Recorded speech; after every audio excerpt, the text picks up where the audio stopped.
Did the sham insurrection turn Disney in a woke direction? How Disney lost dough thanks to a woke CEO. In a newly released video from January 2021, then Disney chair Bob Iger insinuated how the January 6th riots spurred Disney into taking a stand politically. About issues that aren't political at all, like the issues that we're talking about today.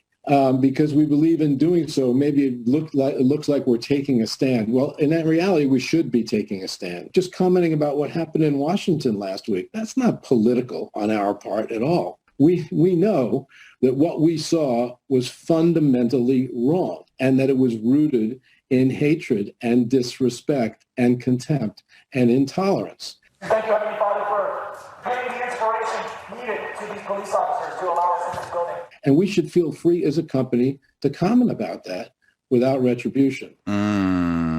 There you have it, straight from Iger himself, stating a truth as cold and hard as Walt's frozen body. Disney was going to start taking a stand because of Jan 6th. But taking a stand meant taking their woke, DEI-driven agenda public. Suddenly, everything became an opportunity for activism as opposed for fun and entertainment. Mary Poppins became Larry Poppins. Toy Story is now Sex Toy Story. Darth Vader apologized for pretending to be black. And all 7 dwarves joined the women's swim team.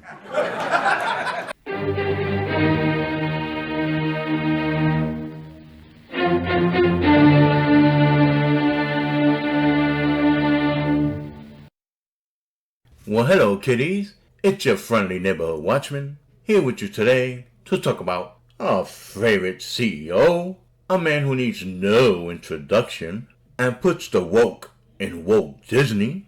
Of course, I'm talking about Bob Iger.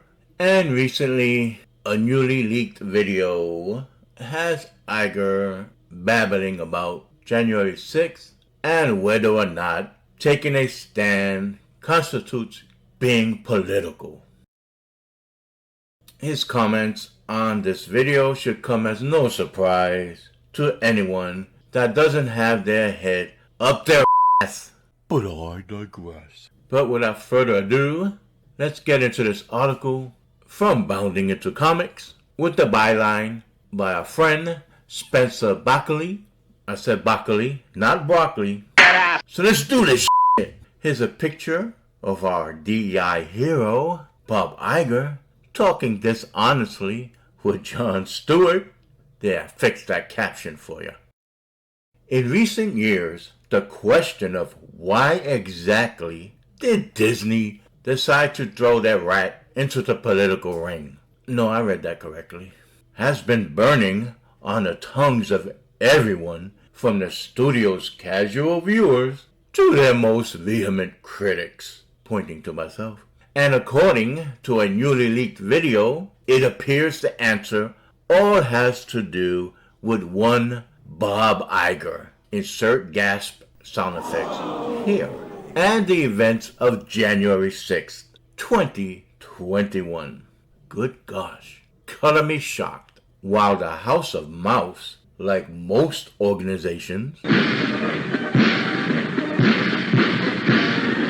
has quietly dabbled in politics behind the scenes by way of lobbyists and campaign donations, it was not until 2022 that they truly decided to throw their weight around on the political world stage. That year, after then CEO Bob Chapek initially declined to involve the company in the debate, Disney chose to publicly voice their opposition to Florida's Parental Rights in Education Act, which the left disingenuously called the No Say Gay Bill. Isn't that right, Ron Perlman? Don't say gay, don't say, in a sentence spoken by a political leader of a state in the United States of America, don't say. Don't fucking say, you fucking Nazi pig. Be quiet. Which has since been passed into law. Ha ha ha. Yeah, sorry, woke Goofy and Donald. It's been passed.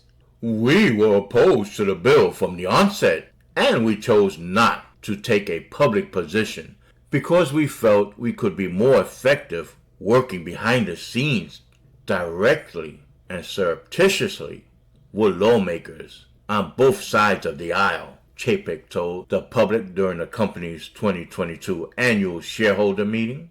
But despite weeks of effort, we were ultimately unsuccessful. I called Florida Governor Ron DeSantis this morning to express our disappointment and concern that if the legislation becomes law, it could be used to unfairly target gay, lesbian, non-binary, and transgender kids and families, just like we've been unfairly targeting white, Christians, conservatives, and heterosexuals. Again, I fixed that for you. No, Bob Chapek. No need to thank me. Daddy, chill. As noted above, the reason for this sudden shift in Disney's operational policy has long been a mystery to the general public, with many a think piece and podcast having been dedicated to trying to figure out the company's rationale for the move. Rationale? What rationale? They're freaking woke leftists. There's nothing rational about them. They just want to push their woke agenda, especially young kids, because they're the easiest to influence. But now, thanks to the work of independent journalist Christopher F. Rufo, they may have finally received their answer. It appears much of Disney's turn to the political was motivated by then company chairman and current company CEO Bob Iger's opposition to the Washington, D.C. riot, gasp, of January 6th. Of course, no mention about the numerous riots during 2020, but I digress. In a video excerpt of a January 2021 internal company meeting obtained by Rufo, Iger can be seen speaking to the topic of Disney's role in politics, informing attendees, quote, we've tended to shy away from politics, and in doing so, I think we've shied away from talking about issues that aren't political at all, like the issues that we are talking about today. Because we believe in doing so, looks like we're taking a stand before declaring, well, in reality, we should be taking a stand, end quote. By the way, to quote Bob Iger again, I take responsibility for this. I was CEO for 15 years, he continued. So I managed the company's public-facing processes and how we were portraying ourselves.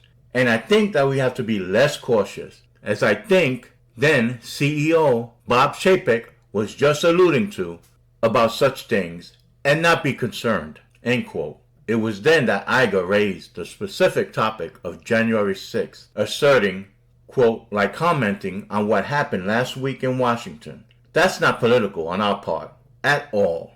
We know that what we saw was fundamentally wrong, he declared, and that it was rooted in hatred and disrespect and contempt and intolerance, and we should feel free as a company to comment about that without retribution, end quote.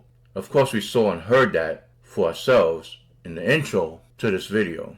Though Iger's thoughts on Disney's political aspirations end there, he then pivoted to praise the company's work, quote, in terms of diversity and inclusion on screen, of course. When we did Coco, for instance, at Pixar, a great example of that, said the Disney exec, or Tiana from Princess and the Frog, or Black Panther, of course, is one of the great examples of that. To this end, he then admitted, I allowed those things to make me feel a bit complacent. In a sense, it's not that I wanted to be that way, but I thought, wow, we did Black Panther. How great are we? How narcissistic, how noble, we white savior elites who are racist against the white commoners. And it caused me to not focus as much as I should have on the culture of the company and the environment, and in the voices that were telling those stories as opposed to how they were just being portrayed on the screen, end quote. Eventually another ice age is going to come, and it has nothing to do with it being man's fault. How are you going to break it to him? How are you going to break the news to Bob Iger?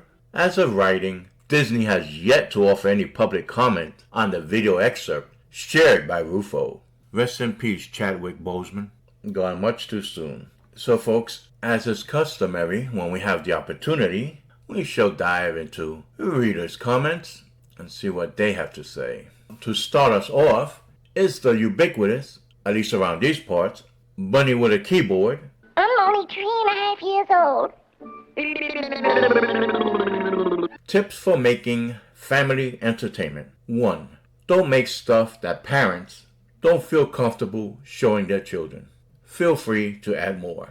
As usual, Bunny is right over the target. First Namio, last Namio replies, this is no longer stuff that makes parents uncomfortable. This is the ideology that results in broken lives of children who are taught this ideology. We gave them space and respect, thinking they would just live the way they want, but now they want all the power. They want to silence anyone who opposes their degenerative ideas and outright evil they mask as natural. There are evil people who intend to harm children, or with intent to harm children. Let us not see them as anything else. Putting no punches. Mark also interjects with, as with IPs, intellectual properties, like Star Wars, there are things within the Disney catalog that we just will not expose our kids and grandkids to. We explain what is right and what is wrong, and why. Parents have stopped parenting. Good comment, Mark. Bunny with a Keyboard posts again. I like him. He's silly. I'm reading through this article, and I keep seeing the phrase, quote, Marvel Entertainment, end quote. They need to change that oxymoron, the same way Microsoft Works had to. Microsoft Works. Mr. 0303 opines, nah, Iger has always been woke, that's true. And considering the number of diversity hires in Disney, this has been going on long before that Fed operation. You're right on both counts, mister.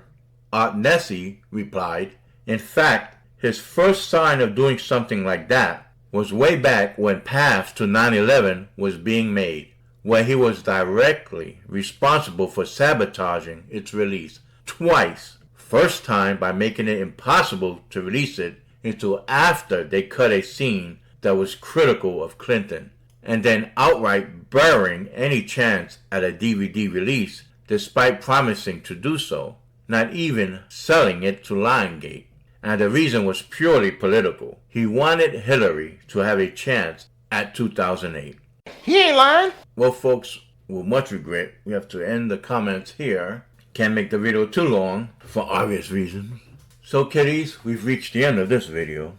If you agree with the tone of this article, and with the comments posted by the readers, and myself, then feel free to comment and share your thoughts and this video, and hit that like button, and help the channel out by subscribing if you haven't already, and for shame if you haven't. Shame. Shame. Shame. And hit that notification bell so that in that way you'll be forewarned whenever I drop another video. And as always, stay safe and I bid you peace. Now, I'm sure this virtue signaling made guilty white executives feel good about themselves, but it made traditional customers feel as welcome as Tinkerbell with a bulge. Oh, no, he didn't. And as predicted, the company's stock price plummeted as they churned out flop after flop. If it weren't for the $80 Mickey Mouse t-shirts in their gift shops and charging $9 for a bottle of water at Disney World, they would have gone bust. Disney lost millions, laid off thousands while feuding with Ron DeSantis. As for what Bob Iger said about Disney wading into politics, Jan 6 wasn't likely the cause. It was more likely the excuse to wave through more DEI, ESG, and support for BLM. No wonder their profits were MIA. Sadly, it seems like the woke films keep coming. Yeah. Weird.